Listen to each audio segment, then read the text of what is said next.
ধানের শীষের এখনো আমরা কোনো বিকল্প দেখতে পাচ্ছি না। উনি একজন ইঞ্জিনিয়ার মানুষ, ওনার পরিকল্পনাও স্পষ্ট সব দিক দিয়ে আমাদের ওয়ার্ডের জন্য বা আমাদের আসনের জন্য।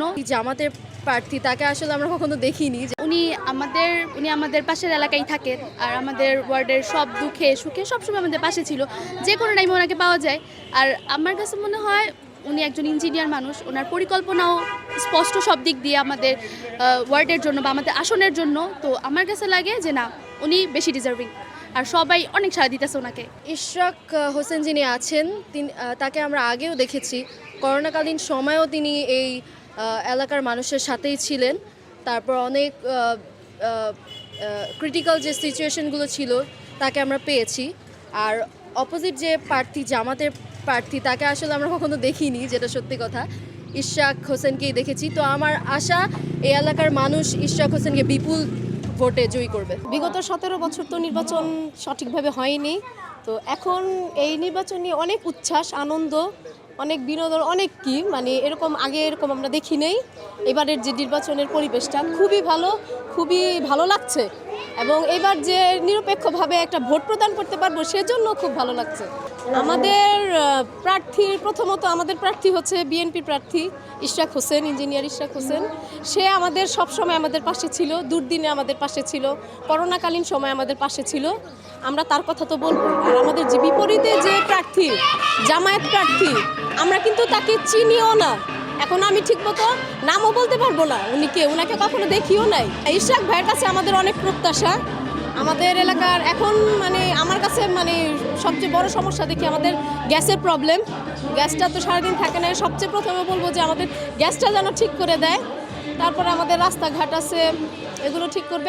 সামাজিক এবং জাতীয় নিরাপত্তার স্বার্থে ধানের শীষের বিকল্প কিছু নাই, কারণ ধানের শীষের হাতেই থাকলেই দেশটা সঠিকভাবে থাকবে, জনগণ সুন্দর সুষ্ঠুভাবে চলতে পারবে। গণতান্ত্রিক ধারাকে অব্যাহত রাখতে, গণতন্ত্রকে সুসংগঠিত করতে এবং গণতান্ত্রিক চর্চা করতে বাংলাদেশকে ধানের শীষের বিকল্প কিছু নাই। পুরান ঢাকা সাদেক হোসেন খোকার এমন একজন মানুষ ছিলেন যিনি তার মৃত্যুর সময় আপনারা দেখতে পাচ্ছেন যে তার কয়েকটা জানাজা হয়েছে, কয়েকটা জায়গায় তাকে আলাদা আলাদা করে এক জায়গায় মানুষের জায়গা করতে পারেনি দেখে তার তিনটা জানাজা হয়েছে বা 4টা জানাজা হয়েছে।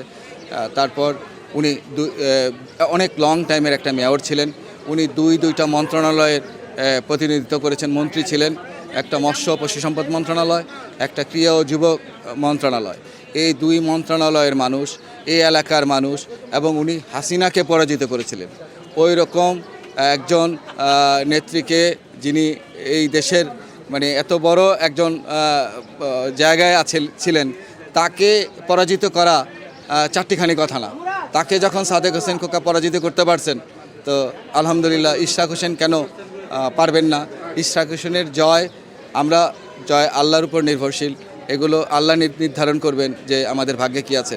কিন্তু আমরা মাঠে আমাদের লড়াই, আমাদের যে জনসংযোগ, আমার যে কর্মী সমাবেশ, যেটা দেখে আপনারা ঢল দেখতেছেন, এই ঢল নির্বাচনের শেষ পর্যন্ত আমাদের থাকবে। আমরা সেই বলায় আমরা সেভাবে ধরে রাখবো। জনাব ইশরাক হোসেন আগামী 12 তারিখ নির্বাচনে ধানের শীষের প্রতীকে বিপুল ভোটে বিজয়ী লাভ করবেন। ধানের শীষের এখনও আমরা কোনো বিকল্প দেখতে পাচ্ছি না।